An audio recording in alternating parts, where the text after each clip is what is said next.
Well, let's start with the big story of the day. U.S. President Donald Trump has announced that Israel and Lebanon have agreed to a 10-day ceasefire. Remember how Israel was fighting the war on two fronts, one with Iran and another with Lebanon. As far as Lebanon is concerned, the ceasefire has already come into effect and is seen as the first step towards a peace process between the two sides. Donald Trump has asserted that he will invite Israeli Prime Minister and the Lebanese President to the White House for the meeting very soon. The first meaningful talks that will take place between the two sides since 1983. He also said that both the sides wanted peace, which he believes will happen very quickly. Listen to what he said. Hezbollah sticks to the ceasefire. Are you confident about that? I think they will. I think it's going to be, actually, it's very exciting because it's 48 years. We're going to be meeting with Bibi Netanyahu, as you know, and the president of Lebanon. And I had a great talk with both of them today. They're going to be having a ceasefire, and that'll include Hezbollah. And I think it could be number 10 for me. Well, in Lebanon, the fight is not between the Israeli army and the Lebanese army. It's between Israel and Hezbollah, and the ceasefire agreement has come into force just a few hours ago. Let me get you more perspective and go across to my colleague Mayank, who's been tracking all the details. Good morning, Mayank. Israeli Prime Minister has said that this will create opportunity for a historic peace agreement. Iran-backed Hezbollah has also given a statement saying that they will be abiding by the ceasefire. How crucial is this?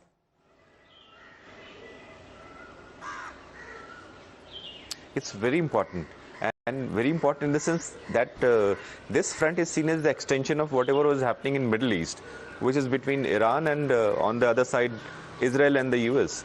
And to remind the significance which was given by Iran side also as far as cessation of operations in Lebanon is concerned, we need to bring out that initially Iran had put entire talk on stake only to bring down all kind of operations or to make Israel stop all kind of operations towards the Lebanon side. That is the kind of significance which is given to the kind of operations which are holding towards Lebanon. And if the way the president has brought out, the US president has brought out, that it's a 10-day peace talk, then it is going to also further add up to the kind of atmosphere which has got created because of the ceasefire which is holding towards the Iran side.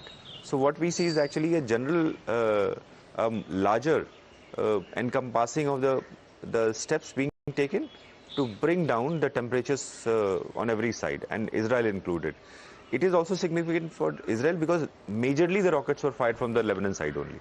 So if there is a ceasefire, there would be larger peace, and this would create an atmosphere and a grounding for the agreements to take place on every front. So that's why it is very important. Absolutely. So it remains to be seen whether in the coming hours and days the ceasefire will sustain or not. On that, we have another breaking update coming in. Stay on with us, Mayank. I'll come back to you once again. Strikes continue despite the ceasefire in place. The Lebanese army has said that there have already been a number of violations of the ceasefire agreement between Lebanon and Israel. In a post on social media, the army has said that it has recorded several Israeli attacks, including shelling on the Lebanese villages that are in the southern Lebanon area. Israeli attacks are continuing in the southern Lebanon more than 30 minutes after the ceasefire announcement was made by Donald Trump that came into effect. That is as far as Lebanon is concerned. Let me also tell you about what is happening in Israel. Not just in Lebanon, sirens were also blaring in northern Israel just few hours after the ceasefire come into effect is what we are learning so far. And now the bigger question is whether the ceasefire is being abided by both the parties is something that remains to be seen. But strikes continue despite the ceasefire in place. The Lebanese army has said that there have already been a number of violations in the last few hours.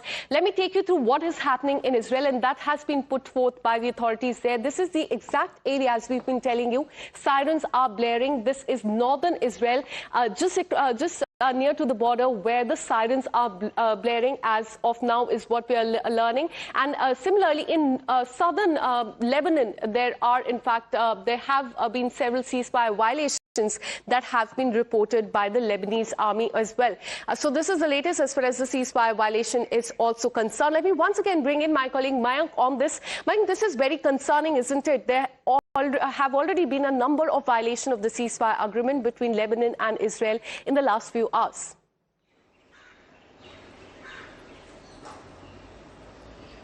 There are two words which need to have a different kind of a meaning, or they need to change, people need to change their meaning, because effectively ceasefire and deadline were two words which were, even though spoken, they had a different thing on ground actually. Operations were continuing, there was no ceasefire, deadlines were announced, and there were people who were not meeting those deadlines. So our viewers will agree that the way this entire Middle East operation has continued, these two words have been used profusely but without any practical effect on the ground. This is what exactly you see in Lebanon also. Even after the US president has announced that there is a ceasefire, and that to a 10-day ceasefire, I mean, he's giving the duration also, the operations continue, and that too from both sides, which is from Israel side and from Lebanon side.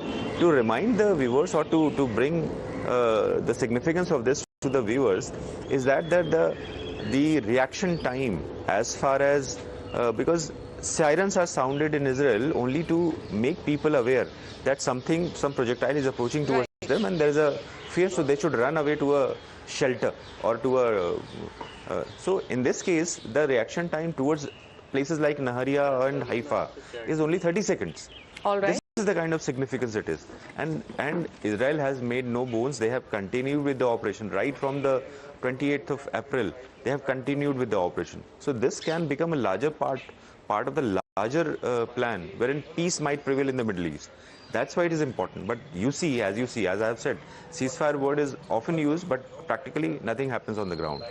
Absolutely, and experts also believe that this is a very fragile ceasefire, even more fragile than the one between Iran and the United States at this point in time. Stay on with us. We have another breaking update coming in, a reaction that is coming from US President Donald Trump. He has urged Iran-backed Hezbollah to abide by the ceasefire with Israel that has gone into effect. He has said, and I quote, "I hope Hezbollah acts nicely and well during this important period of time. It will be a great moment for them if they do. No more killing, must finally have a peace in the region." And this is what Donald Trump has said. Listen in. Will Hezbollah stick to the ceasefire? Are you confident about that? I think they will. I think it's going to be, actually it's very exciting because it's 48 years. We're going to be meeting with Bibi Netanyahu, as you know, and the president of Lebanon. And I had a great talk with both of them today. They're going to be having a ceasefire, and that'll include Hezbollah. And I think it could be number 10 for me. And now moving on and shifting our focus to what is happening